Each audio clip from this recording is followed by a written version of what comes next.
बापरे. बघा, हर हर महादेव, ओम नमः शिवाय. मुळदचे गावकरी श्रद्धेने भक्तेने आपल्या मंदिराची साफसफाई करतायत. पावसाचा पाणी आलेलं होतं. इतकं पाऊस होतं ते सांगतायत. सांगा.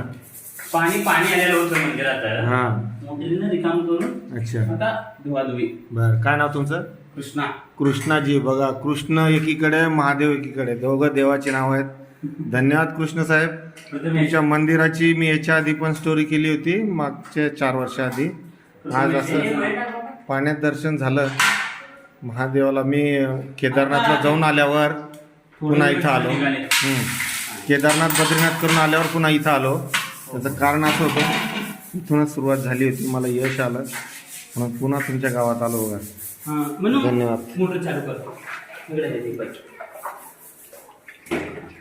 हे सगळे महादेवाचं इथं वरच्या बाजूला असणारं मुकुट, चेहरा, महादेवाचं इथं आहे. दर सोमवारी मूर्ती बसवते. हां, आता हे असं जर मला घ्यायचं असेल तर सोलापूरहून आणावं लागेल का? का इथं आहे उमरग्यात? भेटेल कुठेही भांडे भेटते. हा, खरंच जबरदस्त. थोडे आणि 15-20 मिनिट तुम्हाला जरा वेळ असला बसून घ्या. बरं, मग मी हे एवढं धुतलं का बरं बरं, पूजा करून घेतो, मग करा. चालेल चालेल, ठीक आहे.